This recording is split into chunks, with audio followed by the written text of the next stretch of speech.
శ్రీమతి చెల్సాని ఈశ్వరమ్మ గారు. సాయిరామ్ అండి, సాయిరామ్.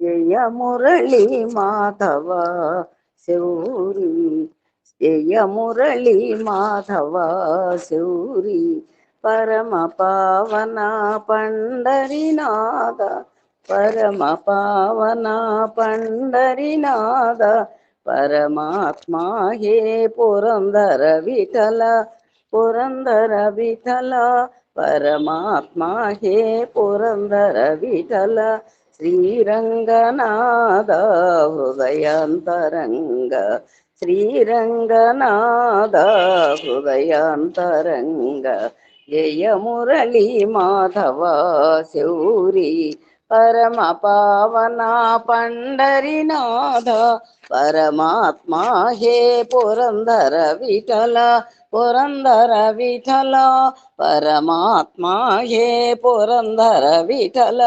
శ్రీరంగనాథ హృదయాంతరంగ, శ్రీరంగనాథ హృదయాంతరంగ, జయ మురళి మాధవ శౌరి. సాయిరామ్ అండి.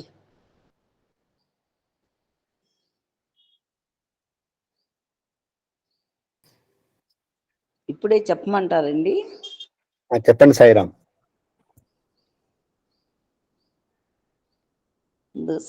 భగవాన్ శ్రీ సత్యసాయిబాబా వారి పాదపద్మాలకి నా హృదయపూర్వక నమస్కారాలు ముందుగా తెలియజేస్తూ, గురువు గారికి, ఏఎస్పి సభ్యుల సోదరీమణులందరికీ కూడా నా హృదయపూర్వక నమస్కారాలు తెలియజేస్తున్నాను. ఈ కార్యక్రమం జరగటానికి మా నాన్నగారు దైవభక్తులు అవ్వటం వల్ల, ఆయన ఆశీస్సులతో, ఆయన కోరిక ప్రకారం 1995లో స్వామి 70వ బర్త్డే సందర్భంగా ప్రారంభించడం జరిగింది. 70 గంటలు చేశాము. అప్పటికి ఈ సమితి నిర్మాణం జరగలేదు. ఇక్కడ మా ఇంటి దగ్గరే జరిగేది. 70 గంటలు ప్రారంభించామండి. 70 గంటలు మాకు పుట్టపర్తిలోనే ఈ నిర్ణయం జరిగింది. మా నాన్నగారు కోరిక ప్రకారం అక్కడ ఒక వేద పండితుడిని అడగటం, వారేమో 70వ బర్త్డే కదమ్మా, 70 గంటలు పెట్టేయండి ఈ సంవత్సరం అన్నారు. అమ్మో, 70 గంటలు అంటే మాటలా స్వామి అన్నాను. ఏమిటమ్మా, భయం లేదు, నువ్వా నేనా చేసేది, స్వామి చూసుకుంటారు, పెట్టే ధైర్యంగా అన్నారు. ఆ మాట మీద నేను ఆ విధంగా 70 గంటలు పెట్టడం జరిగింది. అలాగే ఆయన మాట ప్రకారం 70 గంటలు చాలా త్వరగా అయిపోయిందే అని హారతి ఇచ్చేటప్పుడు అయిపోయిందా అనుకుని బాధ కూడా కలిగింది నాకు, అప్పుడే అయిపోయిందే అని. అలా 71, 72 ఈ విధంగా గంటలతో జరిగింది. కంటిన్యూగా ఇన్ని గంటలు జరిగింది. 2004లో నేను నా రిటైర్మెంట్ సందర్భంగా సెప్టెంబర్ 30 రిటైర్మెంటు, నవంబర్ 28 స్వామి మందిరం నిర్మాణం జరిగింది. నవంబర్ 28 మందిర ఓపెనింగ్. ఒక్క నెలే మధ్యలో గ్యాప్ ఇచ్చారు స్వామి. అంతకుముందు నేను 2000లో స్వామిని అడిగా, స్వామి నాకు మరి ఉద్యోగం మీద ఇంట్రెస్ట్ లేదు, ఉద్యోగం చేయాలని లేదు, నేను వచ్చేస్తాను స్వామి, వాలంటీర్ రిటైర్మెంట్ పెట్టుకుని వచ్చేయాలని ఉంది, నాకు ఉద్యోగం చేయాలని లేదు అన్న. అంటే కోపం వచ్చి స్వామి సీరియస్గా అన్నారు, ఏం ఉద్ధరిస్తావు నువ్వు ఇక్కడికి వచ్చి, నువ్వు ఉద్ధరించేది ఏదో అక్కడ ఉద్ధరించు, ఇక్కడ చాలామంది ఉన్నారు, నువ్వు ఉద్ధరించే అనేసరికి ఆ సీరియస్గా మాట్లాడటం వల్ల నాకు కొంచెం కళ్ళంట నీళ్లు కారిపోతుంటే స్వామి అన్నారు, ఇక అక్కడైతే చేస్తావు, ఇక్కడైతే చూస్తావు, ఏది కావాలి నీకు అన్నారు. ఆయన చక్కగా నా కళ్ళంట నీళ్లు చూసేసరికి ఆయనకి బాగా ఇది వచ్చింది, దయాదాక్షిణ్యంతో చక్కగా సౌమ్యంగా మాట్లాడారు. అంతకుముందు సీరియస్గా మాట్లాడారు, ఉద్యోగం మానేస్తాను అనేసరికి. అయితే నువ్వు అక్కడే ఉండమ్మా, అక్కడే ఉండు అన్నారు. నేను అక్కడే ఉంటా స్వామికి, అక్కడే ఉంటాను అన్న. అయితే కనీసం నెలకొక్కసారైనా వచ్చి ఒక 4-5 రోజులు ఉండి మీ దర్శనం చేసుకునేటట్టుగా నాకు పర్మిషన్ ఇవ్వండి అని అడిగా. అలాగే చివరి సంవత్సరం 11లో ప్రతి నెల వచ్చి 5-6 రోజులు ఉండి స్వామి దర్శనం చేసుకుని ఆ కోరిక చక్కగా తీర్చారు స్వామి. తర్వాత 2004లో ఓపెనింగ్ అయ్యింది, మందిరం ఓపెనింగ్ అయ్యింది. మరి ఓపెనింగ్ అయిన తర్వాత మందిరానికి అంకితం అయిపోయాను. అటు బాల వికాసులు చూసుకునేదాన్ని. బాల వికాసు 4 సంవత్సరాల ముందు నేను రిటైర్మెంట్ కోరుకుంటంలో స్వామి అయిష్టత ఎందుకు చూపించారంటే, బాల వికాస్ 4 సంవత్సరాల్లో ఎంత అభివృద్ధి అయ్యిందో అది స్వామికే తెలుసు. స్కూలు బాల వికాస్ గారని చేశాను. స్కూల్ మొత్తం బాల వికాస్. అంగళూరులో 6 స్కూళ్ళు ఉన్నాయి. 6 స్కూళ్ళల్లో ఇది స్పెషల్ స్కూలు. ఇక 24 గంటలు స్వామి ఆ స్కూల్ మీదే ధ్యానం పెట్టుకునేదాన్ని నేను. ఆ స్కూల్ పిల్లలకే అంకితం చేసిన లైఫ్. ఇంటికి వచ్చిన తర్వాత ఏదో ఉండటం, వండుకోవటం, తినటం. తర్వాత మా వారు కూడా నన్ను బాగా సహకరించేవారు. మరి ఇక భజనలకి వెళ్ళిపోవటం, ఇలా స్వామి బాల వికాస్ ట్రైనింగ్ క్లాసులకి వెళ్ళటం, బాల వికాస్ బాల వికాస్కి అంకితం అయిపోయాను నేను. ఈ విధంగా స్వామి కార్యక్రమాల్లో పాల్గొనటం, తర్వాత వెంటనే మందిరం రావటం, మందిరం వచ్చిన తర్వాత మందిరానికి అంకితం అవ్వాల్సి వచ్చింది. ఇక అప్పటి నుండి ఇన్ని గంటల భజన మామూలుగా రెగ్యులర్గా జరుగుతూనే ఉంది. 2019 వరకు కంటిన్యూ అయ్యిందండి ఈ భజన. స్వామికి ఎన్ని సంవత్సరాలు అయితే అన్ని గంటలు. 2019లో కరోనా సందర్భంగా ఆపేయాల్సి వచ్చింది. తర్వాత ఈ సంవత్సరం లాస్ట్ ఇయరే ఇది పెట్టాలని చూశాను. కానీ నేను పుట్టపర్తిలో ఉండటం వల్ల ఇక్కడ 90 గంటల భజన నిర్ణయం చేసేసారు అప్పటికి. మరి ఇక ఈ సంవత్సరం మాత్రం నేను ముందే చెప్పుంచాను. ఈ సంవత్సరం వారం రోజులు సప్తాహం పెట్టాలండి. మరి ఇది ఇంకా ముందు ముందు నేను చెయ్యలేను, ఇది సప్తాహం చేసి తీరాల్సిందే అని చెప్పి ముందే చెప్పి పట్టి పెట్టాను. అలాగే సప్తాహానికి నిర్ణయం జరిగింది. మరి స్వామి దయ వల్ల తర్వాత అనుకోకుండా శతరుద్రీయం పెట్టాల్సి వచ్చిందండి. అది కూడా నా ద్వారానే స్వామి పలికించారు. మరి కైకలూరు వెళ్ళటం, కైకలూరు కన్వీనర్ గారు మరి అమ్మ నవంబర్ 19 మా ఊర్లో కైకలూరులో ఉంది, తప్పకుండా మీరు రావాలి అని కోరారు నూజివేడి సమితిలో. అక్కడ ఏంటయ్యా లాస్ట్ ఇయర్ చేశారు కదా మళ్ళా ఏమిటి అన్న అంటే, అమ్మ మేము ప్రతి సంవత్సరం చేస్తామమ్మా అన్నాడు కృష్ణమోహనం. అంటే ప్రతి సంవత్సరమా? ఒక సంవత్సరమే చేయలేకపోతున్నాం, మేము ఒక సంవత్సరం చేయలేక కూర్చున్నాం, మీరు ప్రతి సంవత్సరం చేస్తా ఉన్నారు ఏమిటయ్యా, మరి ఎంత ఖర్చు అవుతుంది అన్న. అంటేను నేను 9-10 లక్షలు ఖర్చు అవుతుంది అనేది నా నా దృష్టికి వచ్చింది. అయితే 9-10 ఎందుకమ్మా, 2-3లో చేసేయచ్చు అన్నారు. అయితే 2-3 అయితే నేనే ముందుకు వస్తానండి, మరి మాట్లాడు శర్మగారితో మాట్లాడు, మరి సమితి వారితో తర్వాత మాట్లాడదాము, మరి నేను ముందుకు వస్తున్నాను, ఈరోజే ఇక్కడే నిర్ణయం తీసుకుంటున్నాను స్వామి దగ్గరే, నూజివీడులోనే తీసుకోవటం జరిగింది. శర్మగారి దగ్గరికి తీసుకెళ్ళాడు కృష్ణమోహనం. తీసుకెళ్ళి ఏమండి ఈవిడ పేరు ఈశ్వరమ్మ స్వామి సంస్థకి అంకితం అయ్యారు అని ఇవన్నీ పరిచయం చేశారు. ఆయన కూడా ఎంతో ఆనందపడి 23కి డిసెంబర్ వరకు ఫిలప్ అయినాయి అమ్మ, 24లో తప్పకుండా మీకు ఇస్తాము అని చెప్పారు ఆయన. అలాగే మళ్ళా కైకలూరు సమితికి వెళ్ళాను నేను నవంబర్ 19లో. వెళ్ళినప్పుడు శర్మగారు అమ్మ మరి 11/1 18/1 2 ఖాళీగా ఉండయి, ఫిబ్రవరి 11 ఫిబ్రవరి 18 2 ఖాళీ ఉండయి, ఏది కావాలి మీరు కోరుకోండి అని అడిగారు శర్మగారు. అప్పుడు శర్మగారిని అడిగితే మా కన్వీనర్ గారు అన్నారు, సెకండ్ సాటర్డే వస్తుంది కనుక మాకు 11 కావాలని అడగండి, 11 అడగండి మనకి అన్నారు. 11 అంటే సరే మాకు 11 ఇవ్వండి అని అడిగా. తర్వాత ఏదో కారణాల వల్ల మార్చాల్సి వచ్చింది ఆయన శర్మగారు. సరే మళ్ళీ అడిగారు. అడిగితే కృష్ణమోహన్తో అడిగిచ్చారు. కృష్ణమోహన్ అన్నాడు, డిపి గారితో చెప్పయ్యా, డిపి గారి ద్వారా మనం నిర్ణయం తీసుకోవాలి, మన ఇష్టం కాదు, మరి డిపి గారితో చెప్పన్న. డిపి గారు మాట్లాడారంట, 18కి నిర్ణయించారు. 18 సరే డిపి గారు మళ్ళీ నాతో మాట్లాడి అమ్మ 18 నిర్ణయం చేశాము మరి ఓకేనా అన్నారు. అంటేను స్వామి నిర్ణయమే మీది, మీ నిర్ణయమే నాది, ఇంక ఓకే కాక ఎదురు మాట్లాడే పని లేదు స్వామి సార్ అన్న. అంటేను అమ్మ ఓకే అయితే నేను పాంప్లెట్లు ఏం చేసేసి 18కి నిర్ణయం తీసేసుకుంటున్నాము అని చెప్పేశారు. ఆ 18కే నిర్ణయం అయ్యింది. మీరందరూ వచ్చి ఆ కార్యక్రమం కూడా జయప్రదం చెయ్యాలని మీకు మనస్ఫూర్తిగా మీ అందరినీ కూడా ఆహ్వానిస్తున్నాను. మరి ఈ ఈ కార్యక్రమం అండి భయపడ్డాం మేము. 2 కార్యక్రమాలు వెంటనే ఉండయి చేయలేమేమో అని భయపడ్డారు. మరి ఈ సంవత్సరం 4 రోజులు చేసి ఊరుకుందామా అని కూడా వ్యక్తం చేశారు. వేస్తే మనం నిర్ణయం జరిగినాక మార్చడం అనేది కుదరదు. మనం కాదు చేసేది స్వామి. ఎలా చేయించాలంటే అలా చేయిస్తారు. అంతేగాని మార్చడం అనేది లేదు ఇక. మరి అని నేను నిర్ణయం దృఢంగా తీసుకోవడం జరిగింది. స్వామి ప్రత్యక్షంగా నేను ఉన్నాను అని చూపించారు.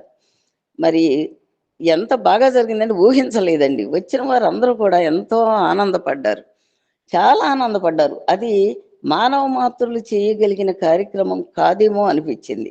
అది స్వామి ప్రత్యక్షంగా కూర్చుని ఎంతమందిని తీసుకొచ్చారండి, కొత్త కొత్త వాళ్ళని, ఎంతమంది వస్తారు, ఎలా జరుగుతుందని నేను ఊహించల. అది ప్రత్యక్షంగా భగవంతుడు అండతో, భగవంతుడు దయతో జరిగింది ఈ కార్యక్రమం. మరి తర్వాత స్వామి ఇంట్లో కూడా నేను మరి గురువుగారు అందరూ చూశారు. మాకు 9 దాటితే ఎవరు నరసంచారం ఉండదండి. మరి ఇంటి చుట్టుప్రక్కల ఎవరు కనిపించరు. అలాంటి లంకలో ఉన్నట్టుగానే ఉంటుంది. ఎలా ఉంటున్నావమ్మా మీరు అని అడుగుతారు అందరూ. ఎవరెవరు ఉంటున్నారు అంటారు. ఎవరుంటారండి మీ ఇంట్లో, ఎవరెవరు ఉంటారు అంటారు తెలియని వాళ్ళు. నేను మా అబ్బాయి ఉంటానంట. ఒక్కదాన్ని ఉంటానని ఎవరితో చెప్పను నేను. మా అబ్బాయి నేను ఉంటామండి అంట. అలాగే ఆ ధైర్యంతోనే మందిరం మూసేసిన తర్వాత ఇంట్లోకి వెళ్ళిపోయి తలుపులు వేసేసుకుంటా మళ్ళీ తెల్లారుజామున 5:30 దాకా తలుపు తీయనిక. అలాంటి సందర్భం స్వామిని నేను సింహాసనం పెట్టుకున్నా లోపల. స్వామికి సింహాసనం కూడా పెట్టుకుంటే ఆ సింహాసనం మీద మూడో రోజు అనుకుంటా విభూది వర్షించారు స్వామి. ఏంటి మందిరంలో ఇవ్వకుండా ఇక్కడ ఇచ్చారేమిటా అని నాకు అనుమానం వచ్చి నేను ఇక్కడ ఉన్నాను, నేను మందిరంలో కాదు ఇక్కడే ఉన్నాను, నీ దగ్గర నీకు భయం వద్దు అని నాకు మరి ఇక్కడే ఉన్నాను, స్వామి ప్రత్యేకంగా ఉన్నారు అనేది ఇంకా ధైర్యాన్ని పురికొల్పి ఆ విధంగా స్వామి విభూతి వర్షం కూడా కురిపించారు. చక్కగా మిరాకిల్ చూపించారు. చివరి నిమిషం వరకు కూడానండి ఎంత చాలా బాగా జరిగిందంటే ఇది మానవ మాతృలు చేసింది కాదు, అది భగవంతుడు ప్రత్యక్షంగా చేయించారని నా మనసు ఎగదు. నేను ఆనందపడటం కాదు, ప్రతి ఒక్కళ్ళు మా సమితి సభ్యులందరూ కూడా చాలా బాగా జరిగింది అన్నారు. తర్వాత నారాయణ సేవ విషయంలో కూడా చాలా బాగా అందరూ చక్కగా నాకు సహకరించి చేశారు. మరి అన్ని విధాలా నాకు చాలా ఆనందంగా ఉంది. రేపు రాబోయే 18కి కూడా మీరందరూ రావాలని నేను మనస్ఫూర్తిగా మీ అందరిని ఆహ్వానిస్తున్నాను. దయతో మీరందరూ వచ్చి స్వామి అనుగ్రహానికి పాత్రలు కావాలని మరి మిమ్మల్ని ఆహ్వానిస్తున్నాను. దయతో మీరందరూ రావాలి. మరి 18 అండి, ఫిబ్రవరి 18 మరి గురువు గారు రావటం, తర్వాత మరి మన సోదరి మళ్ళీ కొందరు వచ్చారు. రాధిక నైట్ అంతా ఉందండి, నైట్ అంతా నిద్రపోమంటే నిద్రపోలేదు. తర్వాత శంకర సరస్వతి గారు వారి దంపతులు వచ్చారు. వారు కూడా నాకు చాలా ఆనందం అనిపించింది. వారితో సరిగ్గా మాట్లాడటానికి కానీ దేనికి కుదరలేదే అయ్యో అనిపించింది నాకు.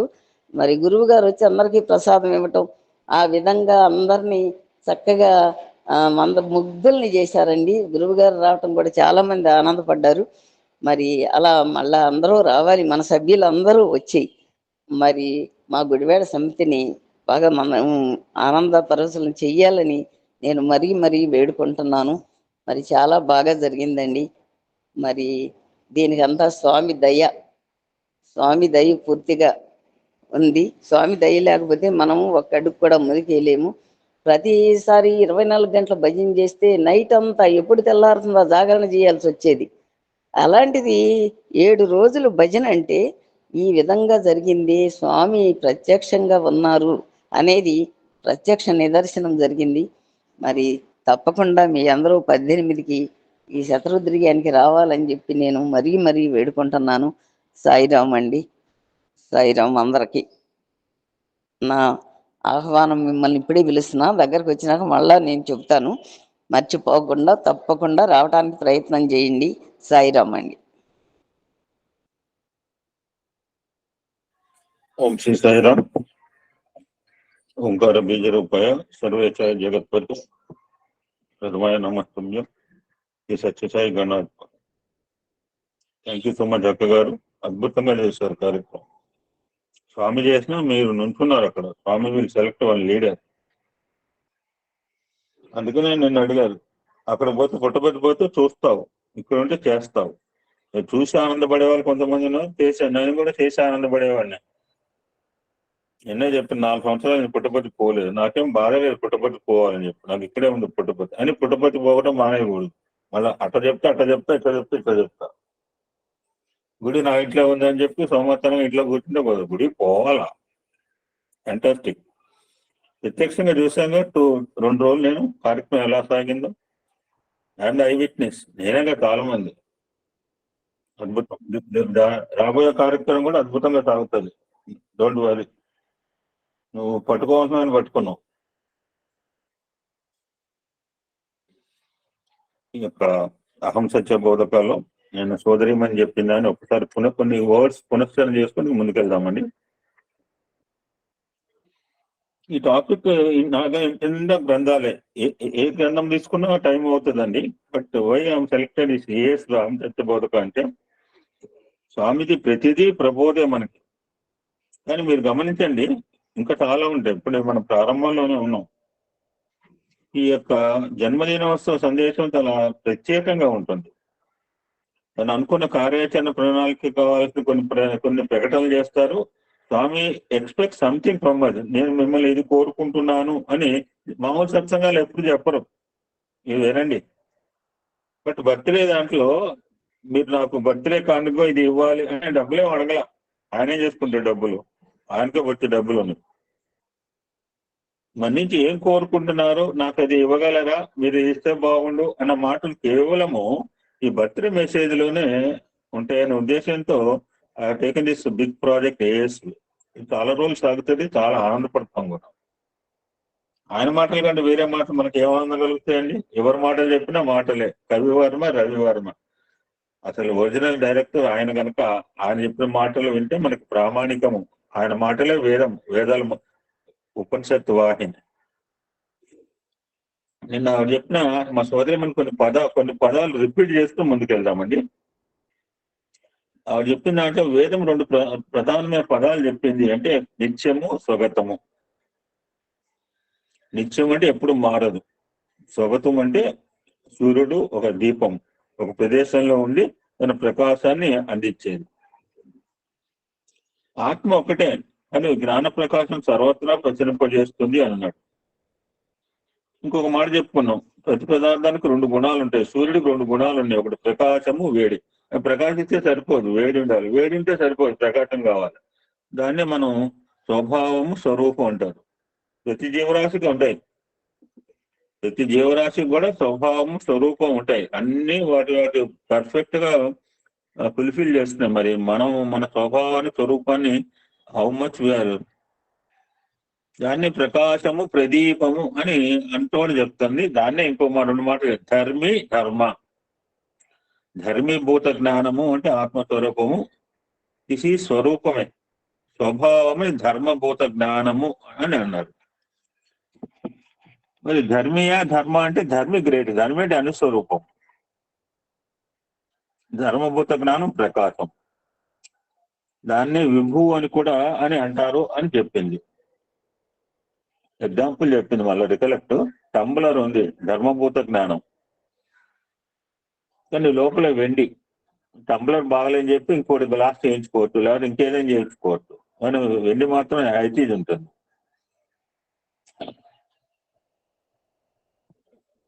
ఎక్కడికి వచ్చిందంటే ప్రతిదీ పదార్థము, రకరకాల పదార్థాలు ఉన్నాయి సృష్టిలో. పదార్థము 2 మాటలు ఉన్నాయి. ఇప్పుడు ఆవిడ 7 రోజులు కార్యక్రమం పెట్టింది కూడా పదార్థ భావంతోనే పెట్టింది. పదార్థాన్ని బుద్ధిస్తే మనకి యథార్థం తెలుస్తుంది.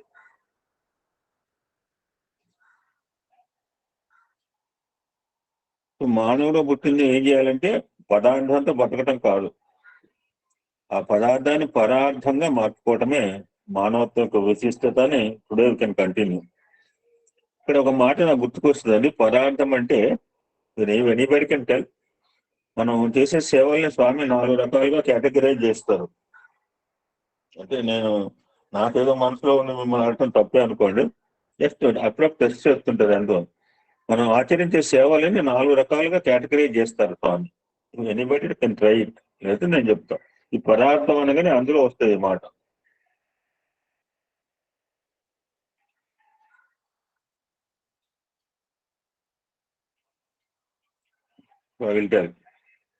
మనం చేసే సేవలు, ఇప్పుడు ఆవిడ చేసిన ఇప్పుడు 7 రోజులు చేసిన సేవ 4వ కేటగిరీ.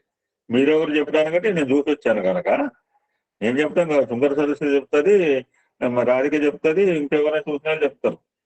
ఆవిడ 7 days సర్వీస్ చేసింది. It belongs to 4th category. So first category ఏంటంటే స్వార్థ సేవ. సెకండ్ కేటగిరీ నోట్ డౌన్ ఇది, స్వార్థ సేవ. చాలా మంది ఈ రకంగా ఈ కేటగిరీ వాళ్ళే. రెండో కేటగిరీ స్వార్థ పరార్థ సేవ. సరే, నా పొట్టతో పాటు ఏమో ఆడ పొట్ట కూడా చూద్దాం. మూడో కేటగిరీ పరార్థ సేవ. ఈ ఎమ్ములే, నేను ఎప్పుడు తిన్నానులే, నేను తిన్నవాడే లేని బయట, ఈ థర్డ్ కేటగిరీ. నాలుగోది కాల్ పరమాత్మ సేవ. ఇప్పుడు 7 రోజుల సప్తాహం బిలాంగ్స్ టు పరమాత్మకు సేవ చేయట్లేదు, పరమాత్మ రూపాలకు సేవ చేసింది. So let's go to topic. ప్రేమ స్వరూపులారా, పదార్థము ప్రధానము కాదు. ఎక్కడ ఎక్స్ప్లెయిన్ కావాలో అక్కడే ఇస్తానండి. వేరే చోట నేను సింపుల్ ఎక్స్ప్లెయిన్ వాట్ స్వామి. పదార్థము ప్రధానము కాదు.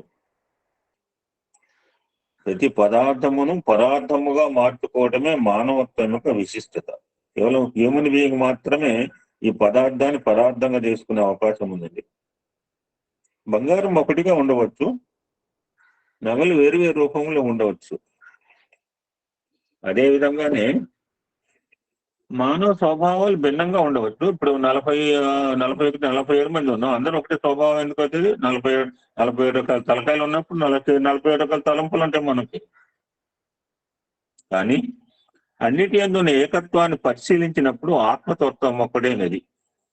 తలకాయలు వేరు కావచ్చు, తలంపులు వేరు కావచ్చు, ఊళ్ళు వేరు కావచ్చు, తిండి వేరు కావచ్చు, బట్టలు వేరు కావచ్చు, బట్ మనలో ఉన్న ఆత్మతత్వం మాత్రం ఒకటే. అందరూ సమానులే ఈ విషయానికి వస్తే. మధ్యకాలం నుండే విభేదం ఏర్పడుతున్నా కానీ చావు పుట్టుకలు అందరికీ సమానమే కదా. చక్రవర్తి మధ్య చండాలని వరకు పుట్టినప్పుడు ఇంత బట్టనైనా కట్టుకొని రారు. ఇక్కడ ఎవరు గుర్తుకు రావాలి మనకి వెంటనే? ఒక ఆయన చెప్తాడు ఒక లెసన్, మీరు చెప్పగలరు. పోయే సమయం కించిత్ అడ్రస్ అయినా ఇచ్చిపోరు. ఇంకా క్లూ ఇస్తున్నాను. అలెగ్జాండర్ సార్ ఏం చేశాడు? సూక్ష్మంగా 2 చేతులు పైకెత్తి వెళ్తాడు సార్, మనం ఏమి తీసుకెళ్ళలేమని చెప్పారు. విశ్వవిజేత అలెగ్జాండర్ ఏం పోయేటప్పుడు. So be aware of it అని మనలాంటి వాళ్ళకి ఐ ఓపెనింగ్ అనమాట. కళ్ళు తెరవటానికి ఆయన చేసింది పని. ఈ రెండింటి ఎందు సర్వుల దేహతత్వం ఏకత్వంగా ఉన్నప్పుడు ఆత్మతత్వంగా సమానం చెప్పడం ఏమాత్రం సందేహం లేదు. తావు పుట్టుకు అందరికి సమానమే, రాజు కావచ్చు, నిరుపేద కావచ్చు. ఎవరో ఎంత కాలమే సంబంధ బాంధవ్యములు అని వదిలేయటం కాదు. అంత జాగ్రత్త చెప్తారు చూడండి. అయితే ఉన్నంత వరకు మన కర్తవ్యం నెరవేర్చడము మానవత్వం యొక్క ప్రధాన ధర్మం. ఒక్కొక్క వ్యక్తి ఒక్కొక్క కర్తవ్యం నిర్ణయించుకున్న తర్వాత దాన్ని చక్కగా నెరవేర్చాలి. దానికి ఏంటి మెథడు? ఇహమున సుఖయింప హేమ తారక విద్య. అందరు కూడా, నేను బిఎస్సి ఎంఏ సోషియాలజీ, ఒక్కొక్కరు ఒక్క చదువు డిగ్రీ చదివారు ఇహలోకంలో గురించి. కానీ పరమున సుఖయింపు బ్రహ్మ విద్య. This is common for everybody. ఆత్మ విద్య, అది స్పిరిచువల్ ఎడ్యుకేషన్ మాత్రం కామన్. ఒకడు ఎంబీబీఎస్ అంటాడు, ఒకడు బీటెక్ అంటాడు, ఒకడు బిఏ అంటాడు, ఒక బీకామ్ అంటుంటాడు ఇహపరం లోకంలో. నిజముగా సర్వము బ్రహ్మం నుంచి పుట్టుతున్నాను, ప్రపంచమంతా బ్రహ్మంపై ఆధారపడి ఉండినప్పటికీ బ్రహ్మంను కించిత్తైనా బాధ లేదు. ఒక దీపం ఉందండి, ఒకటే దీపం వెలిగిస్తాం. సహస్ర దీపాలంకరణ తిరుపతిలో చేస్తే ముందు ఒక దీపం వెలిగించిన తర్వాత 1 నుంచి 999 దీపాలు వెలిగిస్తారు తిరుపతిలో. తిరుపతిలో కాదు, ఎక్కడ చేసినా అంతే. ఒక్కసారి 1,00,000 దీపాలు వెలిగించారు. ఫస్ట్ ఒక జ్యోతి వెలిగించి దాని 1 నుంచి 1,00,000 వెలిగించినా మొదటి జ్యోతి కించిత్ తన ప్రభావం తగ్గించుకోదు, ఏం బాధపడదు కూడా. పాముకు నోటి ఏందే విషం ఉండును, పిల్లల్ని నోటితోనే గరుచుకుంటుంది. ఏమైంది మరి? మరి ఎలకను గరిస్తే తేడా ఉంటుంది. పాముకు నోటి ఏందే విషం ఉండును, అది ఆ దంతములతోనే అనేక పదార్థములు తినును, కానీ తన విషం తను బాధించుతున్నదా? ఏలుకు తన తోక ఏందే విషం కలదు, అయితే తన విషం తను బాధించుతున్నదా? Just like that. అదే విధంగా దైవత్వములకు ప్రకృతి స్వస్వరూపమైనప్పటికీ దైవత్వం దాంతో ఏ సంబంధం లేకుండా ఉండదు. అవతారపు ఏ కార్యక్రమం చేయక నిరంతరంగా చేస్తుంటారు. నేను సార్ చెప్పారు, గుణాల్లో వాళ్ళు భగవంతుల్లో ఉండవు, గుణాల్లో వాళ్ళు ఉంటారు. వాళ్ళకి ఏమి అంటదండి, అసలు ఏమి చేయక్కర్లేదు. But they work for 24 hours. ఎందుకంటే మనలాంటి వాళ్ళకి ఆదర్శప్రాయంగా ఉండటం. ఇప్పుడు ఈ ఉడికింది ఎవరికేం లేదు, నేను చెప్పి నేను చూసి వచ్చిన అడుగుది స్వామి ఆ గుడి అంతే. ఎంతమందికి ఉంటుందండి ఆ భావన? కాబట్టి ఇప్పుడు ఆవిడ దగ్గర ఉంది, ఆవిడ కూడా ఇంకొక ఆవిడ బ్రహ్మరామ, ఆవిడకే సంబంధం లేదండి. లోకమే ఆవిడ కుటుంబం, జగమంత కుటుంబం నాది అని వీళ్ళు ఇద్దరు పాడుకుంటారు. నాకు ఇంకా మిగిలిన తెలియదు, వాళ్ళిద్దరికైతే పర్ఫెక్ట్ గా పాడుకున్నారు. జగమంత కుటుంబం నాదే పాడుకోవచ్చు, ఎందుకంటే వాళ్ళకి విశ్వ కుటుంబం, మంది కూడా విశ్వ కుటుంబమే.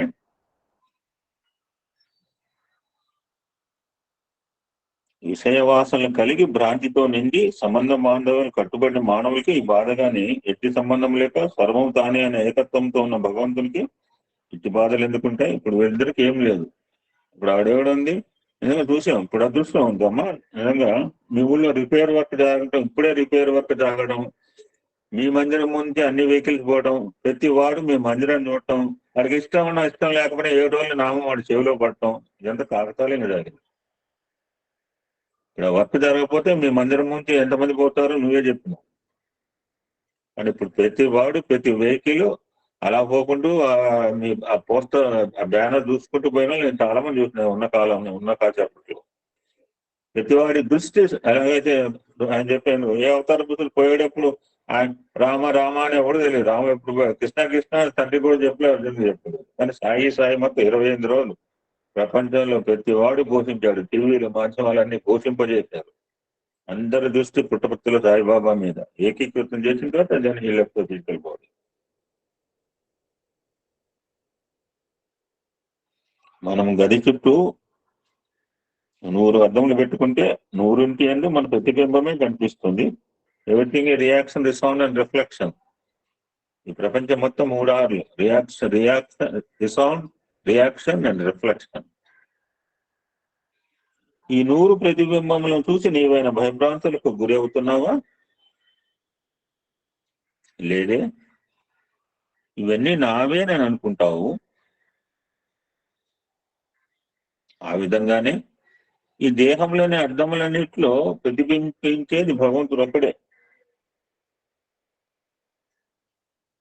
ఇక్కడ 3 పదాలు చెప్తాడు, తర్వాత విశ్లేషణ చేస్తాడు. మూడిట్లో ఉన్నది కామన్ ఒకటే: దేహాత్మ, జీవాత్మ, పరమాత్మ అని 3 పదాలు. మూడింటి అంటూ ఉన్నది మాత్రం ఒకటే. అదే టాపిక్ వచ్చింది కనుక జీవ ప్లస్ ఆత్మ జీవాత్మ, దేహ ప్లస్ ఆత్మ దేహాత్మ, పరమ ప్లస్ ఆత్మ పరమాత్మ. మూడింట్లో జీవ దేహ పరమాలు వేరుగా కనపడుతూ కానీ ఆత్మతత్వం మాత్రం ఒకటే అని స్వామి వాట్స్ నేరేట్. దేహాత్మ, జీవాత్మ, పరమాత్మ అని శృతులు 3 విధములుగా విభజిస్తూ వచ్చాయి. What is the relation? వీటి సంబంధం ఏమిటి? కొంత ఎంతో కొంత తెలుసు. నేను ఎవరో అన్నారు కాస్త ఏదో అవును ఆ స్వామి పుణ్యం అంటే 4 వాక్యాలు వింటాం, కొంత తెలుస్తోంది. మా అక్కే చెప్పింది ఆ రుద్రం పుణ్యం అంటే కొన్ని విషయాలు మాట్లాడగలుగుతాం, లేకపోతే నోరు మీద కూర్చున్నారు. ఈ మూడింటి సంబంధం ఏమిటి? సముద్రం ఉన్నది, దీనిని శృతులు కూటస్థుడు అని కూడా పిలుస్తూ వచ్చాయి. జలము నుంచి అలలు బయలుదేరుతున్నాయి, అలల నుంచి నురుగు వస్తున్నది. అలలు లేక నురుగు ఉండుటకు వీలు లేదు, జలము లేక అలలు ఉండుటకు వీలు లేదు. ఈ 3 ఒకదానితో ఒకటి సన్నిహిత సంబంధము కలిగి ఉన్నది. అయితే నురుగును అలలను పిలుస్తామా? మనం పిలవం. పెద్ద పెద్ద అలలు వస్తుంటాయి. ఇప్పుడు మాకు మెరీనా బీచ్ లో మీరు అవి కూడా ఇప్పుడు మా మచిలీపట్నం కూడా ఉంది. అలలను సముద్రం అని పిలవరు కదా. అదేవిధంగా దేహాత్మ నురుగు వంటిది. ఈ పాంచభౌతికమైన కాయము బుడగ వంటిది. ఒక పద్యం చెప్తారు ఇక్కడ, చాలాసార్లు ముచ్చరించుకున్నాం. పాంచభౌతికము దుర్ఫలమైన కాయము, ఎప్పుడు కూలక తప్పుదండు శతమానం అంటుంటారు. 120 సంవత్సరాలు మితాన్ని చేశాను. But we should not believe it. శతవర్షముల దాకా మితము చెప్పిరి కానీ నమ్మరాదా మాట నమ్మమని. కడుపులో పోయిన వాళ్ళు ఎంతమంది లేరండి? పుట్టంగానే పోయిన వాళ్ళు ఎంతమంది లేరు? బాల్యంలో పోయిన వాళ్ళు ఎంతమంది లేరు? యవ్వనంలో పోయిన వాళ్ళు కాంట్ ఎక్స్పెక్ట్. ఇప్పుడు ఎందుకు పోయాడంటే మనం అనుకుంటుంటాం మన బ్రాంచ్తో నేను ఉన్నాను, మా వాడిని తీసుకుపోయాడు, మనం ఏం చేస్తాం? కాంట్ డూ అని. నేను భగవంతుడికి భగవంతుడు దూరం అవుతుంటాం మనం కొంతమంది, మనం ఏం చేయలేమని. బాల్యమందో మంచి ప్రాయమందో కాక ముదిమియందో లేక ముసలియందో ఈ 4 స్టేజ్లు ఎప్పుడో ఒకటి పోవాల్సిందే. అదే చిన్నపిల్లాడు పోయాడంటే మనం చెప్తామండి పోయామే పోవాలి చూపుతారు. ఎందుకు చేశాడు? మనం భగవంతుడు క్వశ్చన్ చేయడానికి. వాడు టైం అయిపోయింది, వాడు ఈ నాటక రంగంలో వాడి పాత్ర అయిపోయింది. గంగా మహాదేవ్ తీసుకెళ్ళాడు all young stage Anil Kumar brother. ఏమనుకున్నాం ఇంత మహనీయం తీసుకుపోయాడంటే ఆయన రోల్ అయిపోయింది. మరి బాల్యమందో మంచి ప్రాయమందో వీడు ఇంకా ఎంజాయ్ చేయలేదు. ఇంకో 70 సంవత్సరాలు ఎంజాయ్ చేస్తాను కానీ అప్పుడే 30కి ముగించాడని అంటాం. 30కి ముగించాలని రాసిపెట్టింది అక్కడ. మంచి ప్రాయమందో లేక ముదిమి ఎందో లేక ముసలి ఎందో. నేను మా గ్రూప్ మెంబర్ వాళ్ళ అత్తగారు ఫారిన్ లో ఉన్నారు. నాకు చాలా ఇష్టమైన భక్తురాలు. చాలాసార్లు మెసేజ్ పెడుతుంది, అంకుల్ పలానా వారు హాస్పిటల్లో ఉన్నారు, ప్లీజ్ ఇంక్లూడ్ యువర్ ప్రేయర్స్. నాకు అదే పని, ఒకటి గురించి ప్రేయర్ చేయడం చాలా ఇష్టం నాకు. మొన్న 3 క్యాన్సర్ మందు పంపిస్తే ఇంకా 2 పేషెంట్లు రెడీ ఉన్నాయి. ఇంట్రెస్టెడ్, పంపిస్తాను ఖచ్చితంగా. పూర్వ సత్యనారాయణ అడిగారు, పంపిస్తాను సార్ మీకు కూడా. మా అత్తగారు 99 years అంటే పరిపూర్ణంగా ఎంజాయ్ చేసి వెళ్ళింది. మొన్న మేము దారంగిరి ఉందో లేదు ఇవాళ బహుశా కనపడలేదు. వాళ్ళ ఇంట్లో మేము ఉన్నప్పుడు ఒక ఆవిడ కాల్ చేసింది. వాళ్ళ మామగారు 104 years హ్యాపీగా ఉన్నాడు. వాళ్ళ ఇంట్లోనే మాట్లాడింది నాతో. కొత్తగూడెం జిల్లా బాలుడికి దర్శించారు. వాళ్ళ మామగారు 104 years నేను చూశాను, హ్యాపీగా ఉంటాడు. ఒంటికి నూనె పెట్టుకుంటాడు, అన్నీ తింటాడు, నో రిస్ట్రిక్షన్స్. ఏమి లేనివాడే నేను అది తింటాను ఇది తింటాను అని చెప్పి మాయోగం వచ్చింది. 104 సంవత్సరాలు స్వీట్ తింటాడండి, అన్ని హ్యాపీగా తింటాడు, రోజు నూనె పెట్టుకుని స్నానం చేస్తాడు. నేను చూసిన వాళ్ళతో. ఊరను అడవిను ఉదక మద్యంబును ఎప్పుడో విడిచేది ఎవరికి లేదు. మరణమే నిశ్చయం అనేది మానవులకు. బుద్ధిమంతుడే తన దేహమున్న అప్పుడే తను తాను తెలియట ధర్మతత్వం. అది దీపం ఉండగా ఇల్లు చక్కబెట్టుకోవాలి, అది అనమాట. దీపం ఉన్నప్పుడు ఇల్లు చక్కబెట్టుకోవాలి. సత్యమైన బాట సీమాట. ఈ శరీరం ఉన్నప్పుడు ఇది వేయలేదు. నేను ఎవరిని, ఎక్కడి నుంచి వచ్చాను, ఎందుకుంటాను, ఎక్కడికి వెళ్తాను. 4 ప్రశ్నలు అడగటం మన ధర్మం. వాడికి ఆన్సర్ రాబట్టుకోవడం కూడా మన ధర్మం. అది జీవిత యొక్క గమ్యం.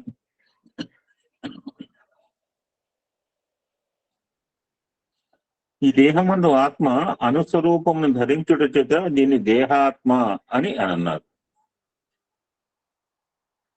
జీవాత్మ అనగా కార్యస్వరూపమును ధరించిన తత్వం అని అర్థం. ఈ సర్వ చైతన్యము సమస్త పదార్థములను కదిలిస్తుంది. కానీ ఆత్మ దగ్గర వచ్చేసరికి అణిమణి ఉంటుంది. అయితే చైతన్యంలో కూడా ఆత్మ అనుస్వరూపం ధరించి ఉంటుంది.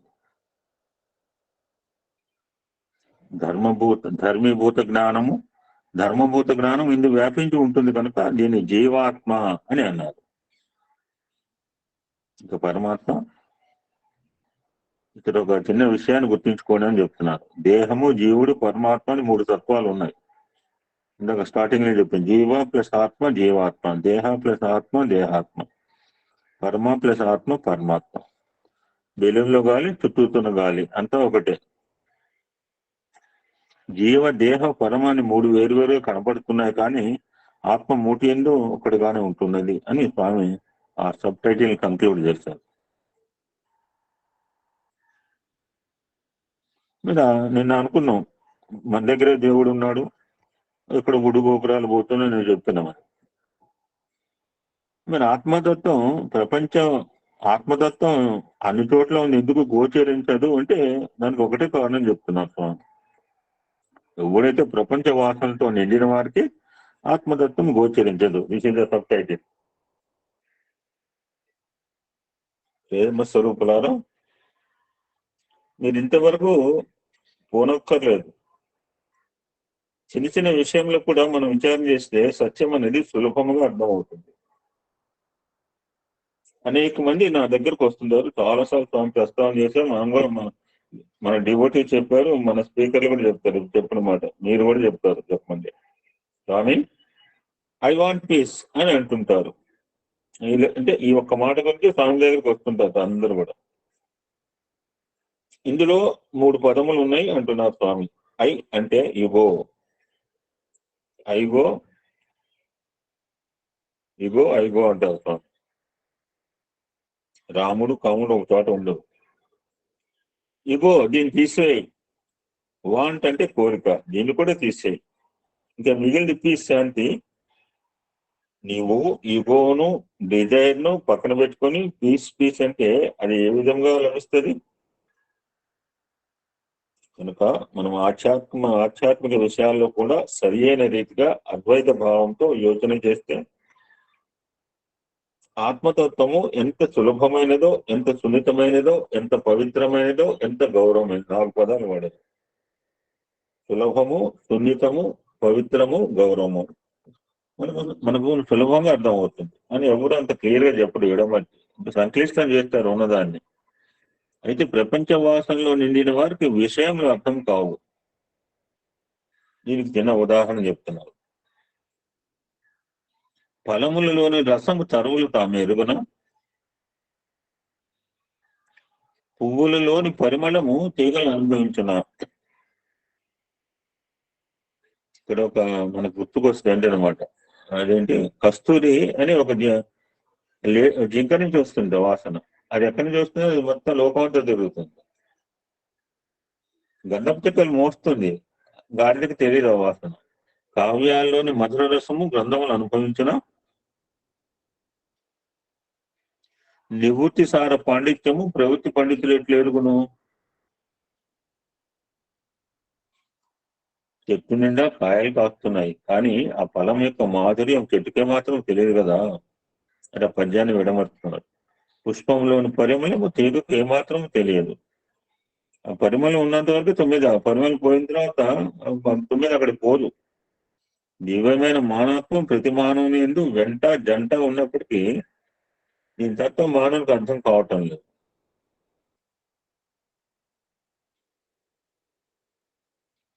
మనము ఆత్మతత్వం నిమిత్తమై అన్నిటినీ ఆశ్రయించనవసరం లేదు. ఆత్మతత్వం ఏంటండి? ఎవడని చెప్తాడా? మార్గం ఉందా?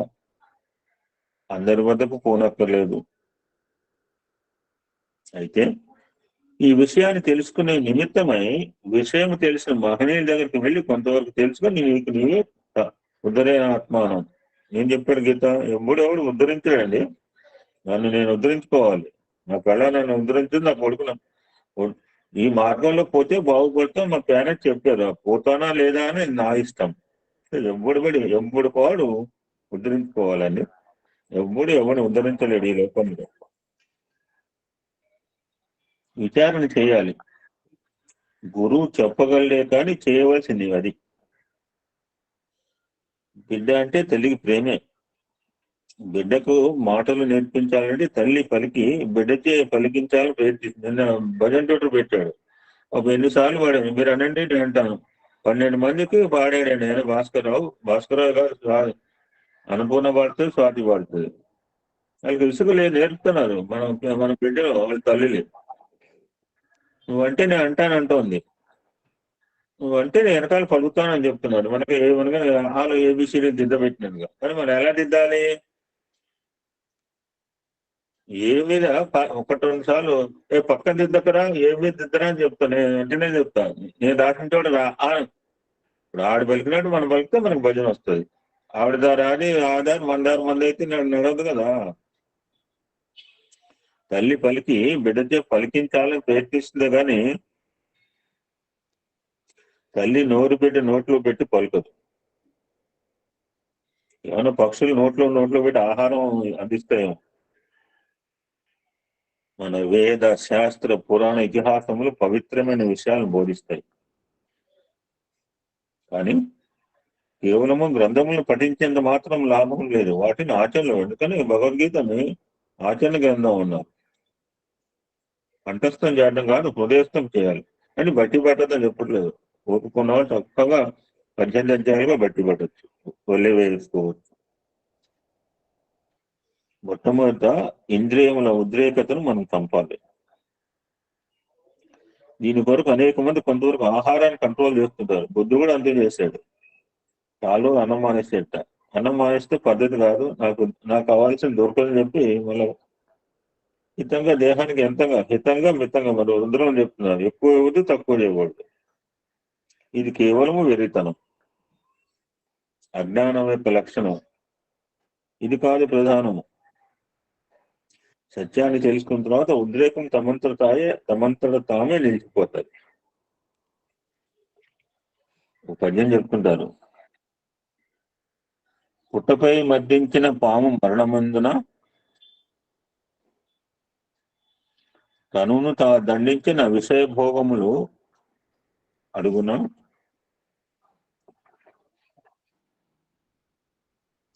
ఆకలి దప్పులు మానినంత ఆత్మజ్ఞాని తానాగున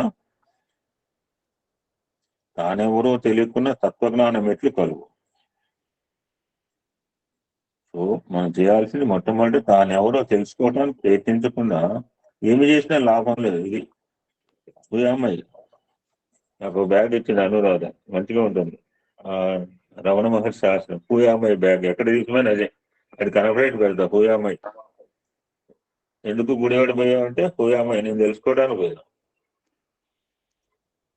నేను ఎవరో తెలుసుకుంటాను, గుడివాడ పోయి 2 రోజులు.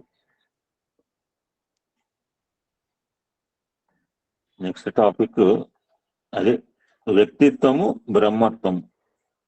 మన వ్యక్తిత్వాన్ని బ్రహ్మత్వంలో ఐక్యం గావించని చెప్తున్నారు. ప్రేమ స్వరూపులారా, మానవత్వము అజ్ఞానాంధకారంలో మునగటము చేత నీటి బిందువు మాదిరి ఉంటున్నది. తన ప్రేమ కూడా సంకుచితమై స్వార్థపూరితమై కేవలము అనుప్రమాణముగా ఉంటున్నది. తన వారు తప్ప ఇతరులను ప్రేమించే విశాలత్వం ఉండటం లేదు. కానీ దైవత్వం యొక్క ప్రేమ విశాలమైన సముద్రం వంటిది. ఈ సముద్రం దగ్గరకు వెళ్ళి నీటి బిందువు తనను సముద్రంతో పోల్చుకోవడానికి ఏమాత్రమే సాధ్యమవుతుందా? ఫర్ ఎగ్జాంపుల్, ఈ ప్రయత్నము చీమ స్వర్గానికి పోయేటట్లుగా ఉంటుంది. దీనివల్ల సత్యం ఏమాత్రము గ్రహించలేవు. అయితే నీవు సముద్రం యొక్క స్వరూపమును పొందాలంటే మరొక మార్గమును అవలంబించు. ఏమిటది? నువ్వు కేవలం ఒక బిందు మాత్రమే అయినప్పటికీ ఆ బిందువు సముద్రంలో చేర్చు, అప్పుడు రెండు ఒకటైపోతాయి.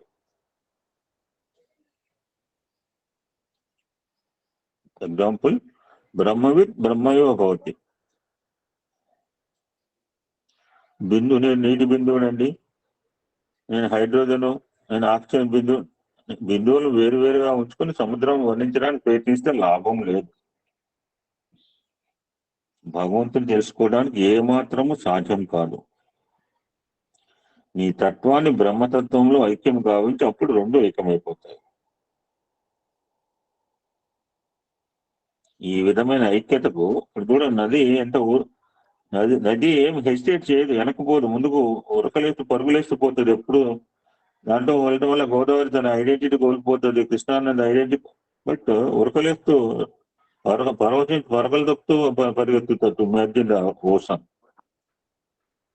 ఈ విధమైన ఐక్యతకు మానవుడు పాటుపడాలి కానీ నాకు నేనే నీకు నీవు అనుకుంటే ఆవిడకి 7వ సప్తాహం నడిచేదా? నాకు నేను ఇంట్లో ఉండి ఎట్లా నడుస్తుంది? ఎంతో మంది రావాలి 7 రోజులు భజన అంటే 7 into 24 hours లెక్కేయండి. అందరు వస్తేనే తల చేస్తేనే భజన సాగింది హ్యాపీగా, కాలం తెలియకుండా. అంతేకాదండి, అంటే నాకు నేనేనండి నీకు నువ్వంటే దానివల్ల సమత్వం కానీ ఆనందం కానీ లభించడకు కళ్ళ బల్ల గురించి చెప్తున్నాడు. నా దగ్గర నేను ఉంటానండి, మీ దగ్గర మీరు ఉంటే ఉండవచ్చు. దానివల్ల ఏదో జరగాలంటే జరగదు. ఐక్యం జరిగినప్పుడు అంత సమత్వం వస్తుంది. ఈ ఆత్మతత్వాన్ని తెలుసుకోవడానికి మనకు ఆత్మ కావాలా అని కొంత సందేహం ఉండవచ్చు. ఇది కూడా కొంతవరకు అజ్ఞానమే. దీపం ఎక్కడ వెలుగుతున్నదో తెలుసుకోవడానికి ఇంకొక దీపం తీసుకోవాలా?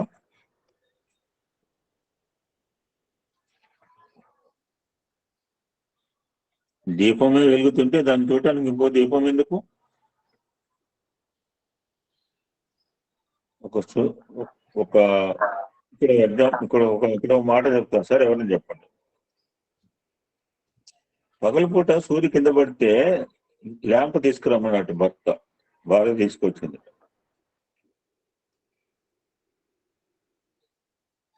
సూర్యు కింద పడిందంట, ఎతకడానికి పగలపూట భర్త పగలో ల్యాంప్ వెలిగించురమ్మన్నట్ట. ఆ పతిభత శిరోమణి ల్యాంప్ తెచ్చిందంట. ఒక శాస్త్రి ఒకటి మర్చిపోయాను పేరు. అండి தமிழ்ல చెప్పా సామెత, ఊసి తీయడం ఉడనే வருவான், మూసికి తీయడం ఉడనే வருவான். తమిళ్లో సామెత. ఓ, ఆత్మదత్తము సుప్రకాశమే వెలుగుతుంటుంది. రాత్రి అనేది చంద్రుడు వెలుగుతుంటే టార్చ్ లైటో పిట్రమాక్స్ లైటో తీసుకొని దాని సహాయంతో చంద్రుని చూడకపోవటం ఎంత వెరితనము. చంద్రుని వెలుతురు ఆధారంగానే చంద్రుని చూడాలి. ప్రేమ స్వరూపుడు ప్రకాశిస్తాడు. ఆ ప్రకాశం ఆధారం చేసుకుని ఆ ప్రేమ స్వరూపుని పొందాలి. వేరే మార్గం అనుసరిస్తే మనము ఆ స్థానము కానీ ఆ గుణం కానీ పొందలేము. నాకు చాలా ప్రేమ ఉందంటే ఎట్లా కనబడుతుంది? ప్రేమ ద్వారానే పొందాలండి. వేరే మార్గం తెలియదు. అది experience love, must have love.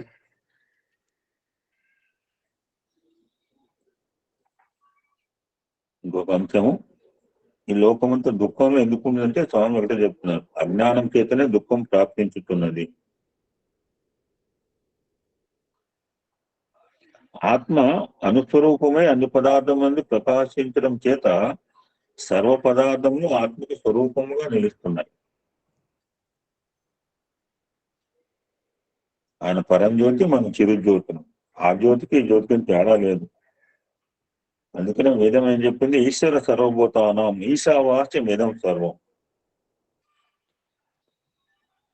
మనం లివింగ్ థింగ్స్ అనుకున్నాం, కాదు వేదం చెప్తుంది non living things also have VMA, body mind and ఆత్మ. సర్వత్రా ఈశ్వరత్వం ఉన్నది అనే దాన్ని మనం గుర్తించుకోవాలి. నేను చిన్నపిల్లలు బాగా ప్రహ్లాదు హిరణ్యకృష్ణుడు చిన్నపిల్లల నాటకం బాగా క్లిప్ బాగుంది. ఎక్కడున్నాడా, అక్కడున్న బలగా అడిగాడు. ఎక్కడ అడుగుతాడు అని చెప్పి నా నరసింహస్వామి ఎందుకంటే దుర్మార్గుడు కదా, ప్రహ్లాదుని యొక్క సిద్ధాంతాన్ని రూఢి చేయాలి. ప్రహ్లాదు ఏమన్నాడు, భగవంతుడు అన్ని చోట ఉన్నాడు నాన్న అన్న దానికి ప్రూవ్ చేయడానికి ఏమో ఎక్కడి నుంచి అడుగుతాడో వీడు మైండ్ లెస్ వెళ్ళ అని చెప్పి అన్ని చోట్ల దాక్కున్నాడు. ఈ స్తంభంలో ఉన్నాడా, చాలా బాగుంది చిన్న క్లిప్.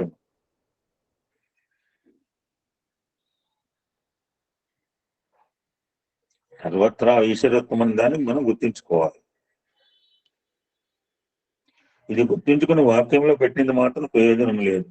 లవ్ ఆల్ అంటే బాగానే ఉంది. యూ షుడ్ కామా when you love all you should serve all అండి. When you love all you should serve all.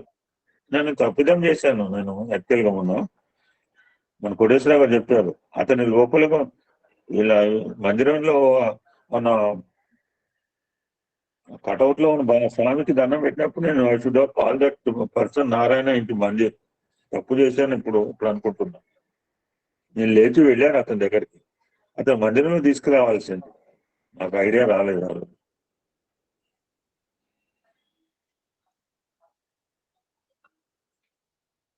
ఈశ్వర సర్వభూతానం అని వాక్యాలు పెడితే సరిపోదు, దాన్ని ఆచరించడానికి అనుభవించడానికి ప్రయత్నం చేయాలి.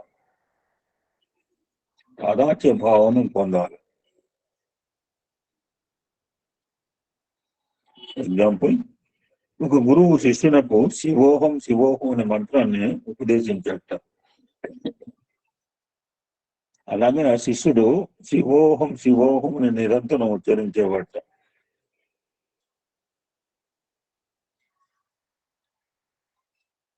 ఒకనాడు అతని దగ్గరకు ఒక మిత్రుడు వచ్చి, ఏమయ్యా ఎప్పుడు శివోహం శివోహం తింటావు, దీనికి అర్థం ఏమిటి అని ప్రశ్నించాడు.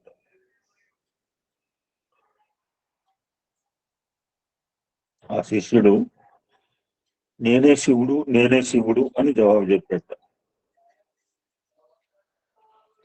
మంత్రానికి అర్థమైతే చెప్పాడు, కానీ విశ్వాసం అతనిలో దృఢంగా ఉండాలి కదా. స్వామి చాలాసార్లు చెప్తుంటారు ఈ మాట. తపోవనంలో కూడా వచ్చింది ఒకసారి, గుర్తు తెచ్చుకోండి. అప్పుడు వచ్చిన మిత్రుడు, అయితే నీకు పార్వతీదేవి ఏం కావాలి అని ప్రశ్నించట. న్యాచురల్ ఏం చెప్పాలి, నిజంగా శివుడైతే నా భార్య అని చెప్పాలా.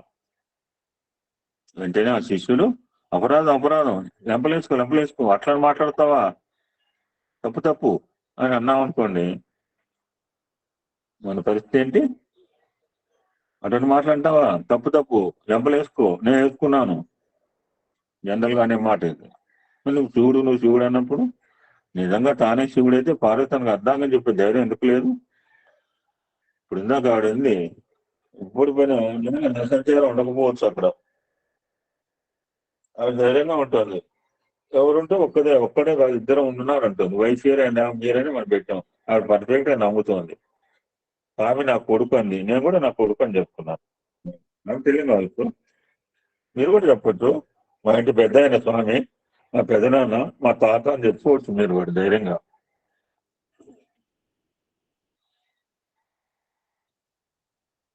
పదముల అర్థము తెలుసుకుని దాని తాదాత్మ్య భావంలో పెట్టకపోయినప్పుడు తాను శివోత్వం ఉచ్చరించి ఏమి ప్రయోజనము? ఈ అజ్ఞానం చేతనే మనకు దుఃఖము ప్రాప్తించుతున్నది. ఈ అజ్ఞానం చేతనే జన్మ ప్రాప్తించుతున్నది. ఇది నిర్మూలం కావాలంటే ఉపనిషత్తు వాక్యం జ్ఞానాదేవత కైవల్యం. మనం ఉపనిషత్తు వాక్యం చదువుకున్నాం అనమాట. మనకు కైవల్యం కావాలంటే జ్ఞానాన్ని పొందాలి. ఆ జ్ఞానం పొందాలంటే శ్రద్ధావాన్, లేకపోతే ఎవరికి శ్రద్ధ ఉంటుందో వాడికే జ్ఞానం ఉంటుంది. శ్రద్ధ సబూర్ అని చెప్పారు షిరిడి సాయిబాబా. అటువంటి జ్ఞానతత్వాన్ని పొందడానికి మన ప్రయత్నము నిరంతర తప్పన కూడా ఇది మంది. ఇన్ని రోజులు అహర్నిశాలు నాకు విసుకోలేకుండా మీరు విసినారు అనిపిస్తుంది. ఎట్లా వస్తారు బాబు రోజు ఏంటో. ఇసుకు రామం లేకుండా పొద్దున్న ఎప్పుడు రోజు వస్తూనే ఉంటారు. నేను నాకే అనిపిస్తుంది బోరు కొట్టదా, బోరు కొట్టాలంటాడు ఆయన పరిపూర్ణానంద. బోరు కొడితేనే నీళ్ళు వస్తాయి. ఇక 81 బర్త్డే సందేశానికి చివరి అంశము.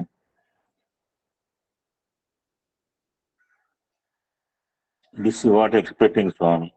ఈ పుట్టినరోజు మాత్రమే అడుగుతాడు, వేరే సత్సంగాలు అడుగుతాడు. నిర్మల నిస్వార్థ సేవాభావం మీరు పెంపొందించుకున్న నాడే భగవంతుడు పుట్టినమాట. స్వామి బర్త్డే అంటే కాదు, ఆరాధన దినోత్సవం కాదు, ఆచరణ దినోత్సవం అని చెప్పాడు ఆయన. మహనీయులు బాగా చెప్పాడు. ఆరాధన దినోత్సవం అంటే 24th ఏప్రిల్, మళ్ళీ ఒక సంవత్సరానికి ఒకసారి గుర్తుకొస్తుంది. దండ పెడతాము, మళ్ళీ ఫోటో పెడతాం, దండ వేస్తాం, తీసుకుంటాం. గాంధీ జయంతిలేదు. ప్రేమ స్వరూపులారా, దైవంకు జన్మదినం అనేటువంటిది ప్రత్యేకంగా లేదు. కనుక ఏనాడు మీ హృదయాలలో పవిత్రమైన భావములు అభివృద్ధి పరుచుకుందరు, ఏనాడు నిర్మల నిస్వార్థ సేవా భావమును మీరు హృదయంలో ప్రతిష్ట చేసుకుందరు, ఆనాడు ఇప్పుడు మన ఆవిడ 7 రోజులు సప్తాహం చేసి ఆవిడకేం స్వార్థం లేదు. ఆ యొక్క సంకల్పం ద్వారా ఎంతో మంది భజన చేసి మనం ఆనంద పొందాం. ఎవరికి ఓపిక సేపు గంట సేపు చేసినవాడు గంట సేపు ఉన్నాడు, గంటల తరబడి ఉన్నవాళ్ళు గంటల తరబడి ఉన్నారు. ఆవిడ యొక్క సంకల్పం ద్వారా ఎంతో మంది ఆనందాన్ని పొందారు. ఆవిడకేం లేదు. ఈనాడు సెల్ఫీస్ 7 రోజులు భజన పెట్టుకుని ఆవిడేం కాంక్షించాల. సో మన భావాలు, మన సేవలు ఎలా ఉంటే నిర్మలంగా ఉండాలి, నిష్ఠాలు, సెల్ఫ్లెస్ అనమాట, సెల్ఫిష్ గా కాదు.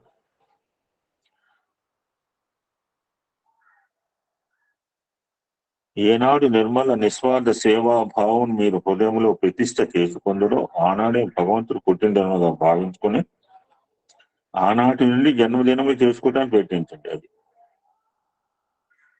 ఎప్పుడైతే నిర్మలమైన భావాలు అప్పటి నుంచి కౌంట్, అంతేగాని ఇప్పుడు 98 అంటే నేను 99 అలా లోగో కూడా వచ్చింది. ఎప్పుడు 100 వస్తుందని మన ఆర్గనైజేషన్ కూడా చూస్తున్నారు. ఇప్పటి నుంచి ప్రాజెక్టులు వేస్తున్నారు. ఒక ఆయన అంటాడు, నీ వయసు అంటే 15 సంవత్సరాలు. అదేంటంటే 70 సంవత్సరాలు 15 సంవత్సరాలు అన్నట్ట. నాకు 60 సంవత్సరాలు తెలియకుండా బతికాను. నేను తెలిసి బతికేది 15 కనుక నా వయసు 15 అన్నట్ట. ఇప్పుడు సేమ్ చెప్తున్నారు స్వామి. మీరు విన్న విషయములను, తెలుసుకున్న విషయాలను కొన్నింటినైనా ఆచరణలో ఉంచి తద్వారా మీరు ఆదర్శప్రాయులే భారతదేశం యొక్క పవిత్ర సంస్కృతిని ఆచరణ పూర్వకంగా ప్రచార ప్రబోధలు సల్పి తద్వారా భారతీయ సంస్కృతిని పునరుద్ధరిస్తారని నేను ఆశీర్వదిస్తూ నా ప్రసంగాన్ని విరమిస్తున్నాను అన్నారు 23/11/1984 రామ్యాలు దివ్య సందేశం.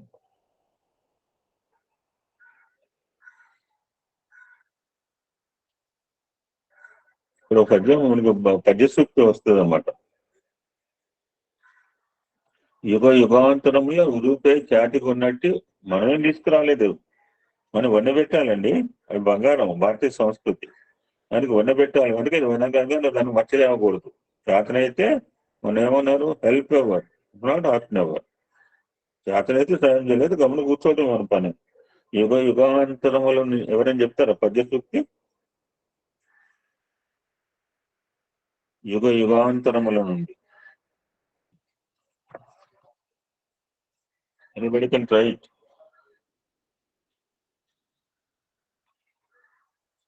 బాలేగా పద్యసూక్తి, అది కొత్తదేం కాదు.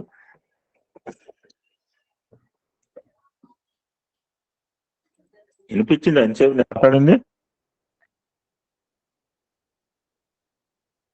నేను బటన్లు పెట్టుకోవడం మర్చిపోయాను, సారీ. వైర్ పెట్టేగానే వైర్ కనెక్షన్ ఇవ్వాలి.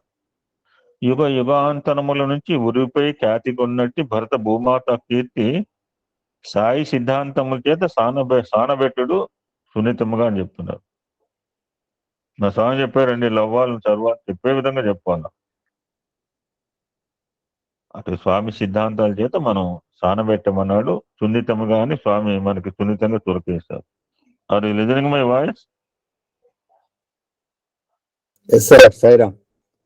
నేను కనెక్షన్ పెట్టుకోలేదు, చెవులో బటన్లు పెట్టుకున్నా వైర్ కనెక్షన్ ఇవ్వాలి. ఇంత ఏ స్థితిలో ఉన్నాను చూడు. ఏదో మాటల్లో ఉన్నాను. దానికి తెలుసా ఇచ్చిన మాటలు మా ఇంట్లో అందరూ వినాలని బటన్ పెట్టాల. ఓకే. ఒక 2 చిన్న విషయాలు తెలుసుకొని we can conclude our session.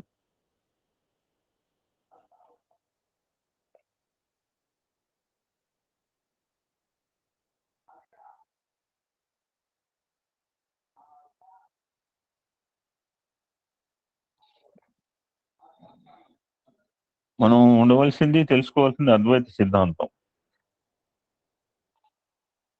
అద్వైతం అంటే ఏంటో చాలా సార్లు ముచ్చరించుకున్నాము. మనం ఆచరించవలసింది, తెలుసుకోవాల్సింది, మనం నేర్చుకోవాల్సింది కూడా. అది ఎవరు నేర్పినా we have to accept. Nature is a best teacher అంటారు. Nature is a best preacher అంటారు. మనం రకరకాల జీవరాశులు వాటి ద్వారా వచ్చే లెసన్స్ మన పిల్లలకు బాగా చెప్తుంటాం. ఇప్పుడు కాకి నేర్పే అద్వైతం అని కంచి పరమాచార్య గారు ఒక సందర్భంలో ఒక అద్భుతం విషయం చెప్పారు.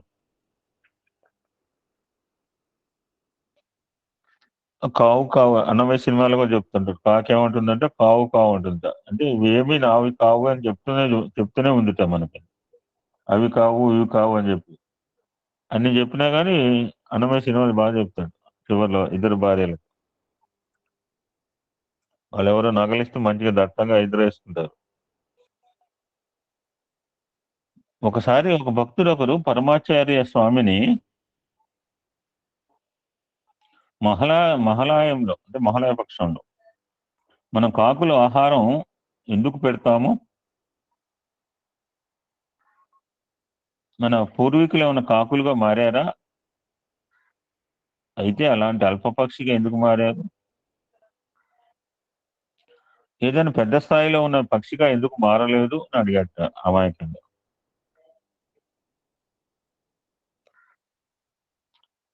స్వామి వారికి చిరునవ్వు నవ్వి, తమిళంలో మనం కాకిని కాక అని పిలుస్తూ ఉంటాం. ఇంకా ఏదైనా ఒక ప్రాణిని మనం అవి చేసే శబ్దాలతో పిలుస్తామా? పిల్లిని మ్యావ్ అని, చిలుకలు కీకి అంటాయి కాబట్టి వాటిని కీకి అని పిలుస్తామా? లేదు కదా. కేవలము కాకిని మాత్రమే దాని అరుపుతో పిలుస్తాము. అది దాని ప్రత్యేకత అని చెప్పుకుంటూ, కా అంటే కా అంటే కా అంటే కాపాడు. తమిళంలో కాపాడు. కాపాడు అంటే రక్షించు, ప్రొటెక్టర్. కనుక నువ్వు కాకి ఆహారం పెట్టి కాక అని పిలిస్తే కాపాడు అని పితృదేవతను అడిగినట్టు.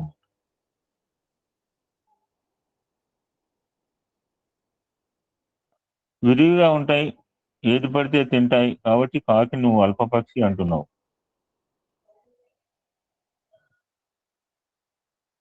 కాకి ఎంత గొప్పదో ఇప్పుడు చెబుతాను విని అంటున్నారు. అది బ్రాహ్మీ ముహూర్తంలో లేస్తుంది, కాక అని అరిచి నిన్ను నిద్రలేస్తుంది. పుట్టపత్తులో చూడండి. ఒక్కోసారి కోళ్ళు సరిగా సమయానికి లేవు, కానీ కాకి సరి అయిన సమయానికి లేస్తుంది. అది కాక అని అరుస్తూ నీ జపానికి సరి అయిన సమయమైన బ్రాహ్మీ ముహూర్తంలో నేను నిద్రలేపుతుంది. అది పూజకు సరైన నిర్దేశం, అవునా కాదా?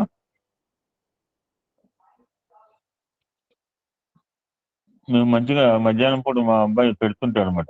పావురాలు ఒక 20, 30, 40 పావురాలు కాకులు వస్తుంటాయి పైన టెరెక్స్ మీద. అంతేగాక దానికి ఆహారం దొరికితే ఇతర కాకులను పిలుస్తుంది. ఆహారాన్ని పంచుకుని తినండి అని మనకు తెలిపే వేరే ప్రాణుల్లో కనపడే ఒక ప్రత్యేక లక్షణం కాకిలో కనపడుతుంది.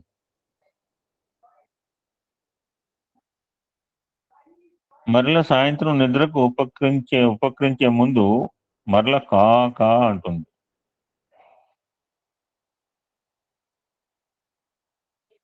ఆ రోజు జరిగిన అన్ని విషయాలకు భగవంతుడికి కృతజ్ఞతగా.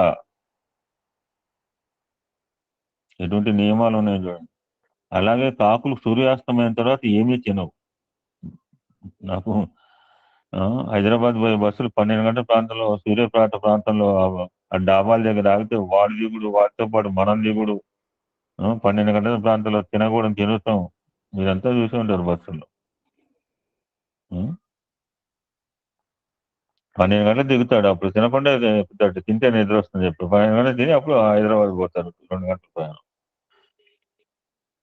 కాకులు సూర్యాస్తమైన తర్వాత ఏమీ తినవట. ఇది శాస్త్రం చెప్పిన ఉత్తమమైన విషయం కూడా. ఇది ఎంతమంది పాటిస్తున్నారు? కనుక నాకు తెలిసి కాకి అల్పప్రాణి కాదు. అందుకే పితృదేవతలు కాకి రూపంలో వస్తారు. మరొక విషయం, కేవలము మహాలయంలోనే అంటున్నావు, ప్రతిరోజు కాకి ఆహారం పెట్టు. కాకి మనకు అద్వైతాన్ని కూడా నేర్పుతుంది.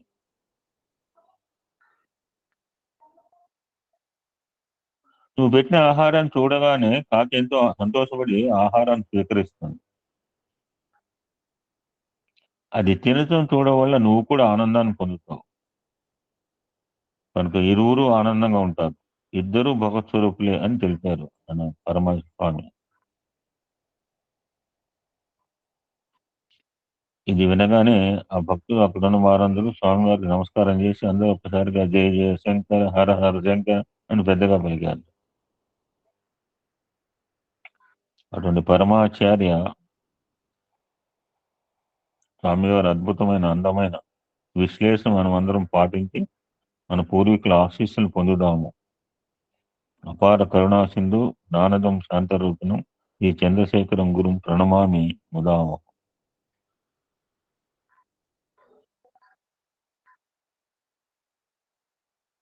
ఇంకొక విషయం తెలుసుకుందామండి. రామచంద్రమూర్తి అంటే రామ విగ్రహాన్ ధర్మ, సాయి విగ్రహాన్ ప్రేమ. రాముడు అంటే ధర్మాచరణకి పెట్టింది పేరు. ధర్మి ధర్మాత్ముడు అనే మాట కూడా వచ్చింది. ధర్మాచరణ గురించి వాల్మీకి మహర్షి 2 గుణాలు చెప్పేట రామాయణంలో. 1 ధృతి, 2 నియమం. సో ధర్మాచరణకి 2 ఉండాలి క్యారెక్టర్స్, 2 నియమాలు. 1 ధృతి, 2 నియమం. శ్రీరాముడు అడవులకు వెళ్లే ముందు తల్లి కౌశల్కి నమస్కరించాట.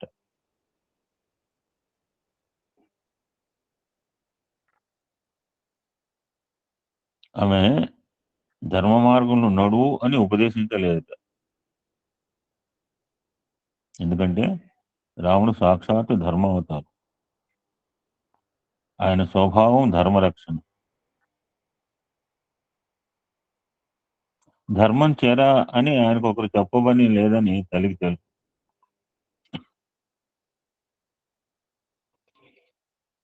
మరి ఏమని దీవించింది? దుర్యోధన ఏమని దీవించాడు? దుర్యోధన ఏమడిగాడు? కడక దండం పెట్టి ఏమడిగాడు?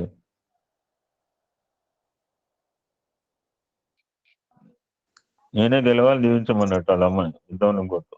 నేను అలా దీవించనండి. నువ్వు చేయాలన్నాడు.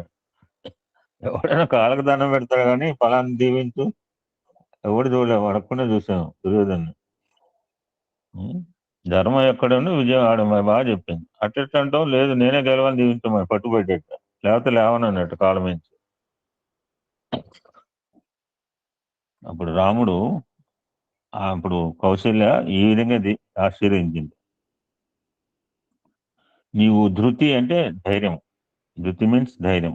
నువ్వు ధృతి నియమాలతో ఏ ధర్మాన్ని ఆచరిస్తున్నావో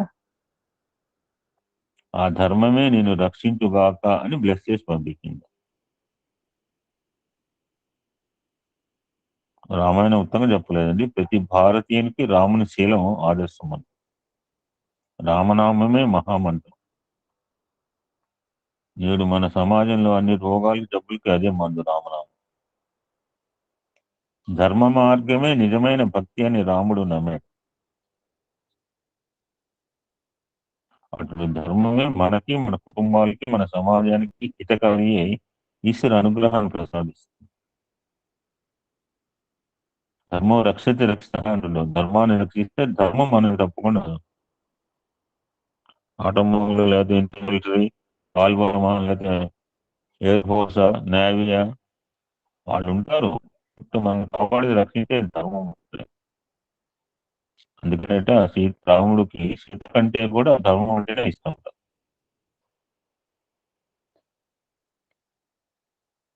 ఇదే ధర్మాన్ని పాటిస్తే మనము దేవుడి పట్ల నిజమైన భక్తి కలిగి ఉన్న వారు మొత్తం అంటున్నాము. శ్రీరాముడు ధర్మనిష్టాగరిస్తుడు. ఏ కాలంలో అయినా, ఎట్టి పరిస్థితుల్లోనైనా ధర్మం లుబ్ధం కాకూడదు అని రాముడు వచ్చారు, విశ్వసించాడు, ఆచరించాడు. ఫర్ ఎగ్జాంపుల్ మన ఇన్సిడెంట్. శ్రీరాముడు వనవాసంలో ఉండగా భర్త శత్రుఘ్నుడి వల్ల తన పితృవియోగ వార్త తెలుసుకుని చింతాక్రాంతుడే విలపించి తనకు విహిత కర్మ అయినటువంటి పితృకర్మ ఆచరణ కొరకు ఆపద్ధర్మంగా అక్కడ వనవాసంలో లభించినటువంటి కందమూలాదులతో గతించిన తన తండ్రి దశరథ్కి శ్రాద్ధం ఆచరించి మందాకిని నది వద్ద పితృదేవులకు ఉదక తర్పణాలు ఇచ్చి పితృదేవతలకు సద్గతి కలుగజేసినాడు. అని అడవిలో ఉన్నాను ఎట్లా నడుస్తుంది అంటే తప్పించుకోవడం అన్నమాట. చాలా మంది కొడుకులు అదే పని చేస్తుంటారు. సంవత్సరానికి ఒక రోజు కార్యక్రమం కూడా చేయలేకపోతే ఎలా అండి? మన చేతనంతా చేయమన్నారు. మా నాన్నగారు అంటుండేవారు అనమాట, ఎంత మహనీయుడు. 4 కూరలు అక్కర్లేదు లక్ష్మణ 2 పెట్టి అన్నట్టు పోకముందే అండి. ఎవరంటాడండి? ఏ ఫాదర్ అంటాడు? అంటే గ్రేటెస్ట్ ఫాదర్. 2 చాలు, 4 కూరలు 4 పచ్చళ్ళు అక్కర్లేదు. రామాయణంలోని అరణ్యకాండ మనకు గొప్ప విషయాన్ని చెప్తుంది. సీతా వియోగంలో ఉన్న శ్రీరామచంద్రమూర్తి ఆమె కోసం వెతుకుతూ నదులు, చెట్లు, పుట్టలు, కొండలు, గుట్టలు, లేళ్లు, కుందేళ్లు, ఇలా కనిపించిన చరాచర జీవరాశి అంతటినీ సీత గురించి ప్రశ్నిస్తాడు.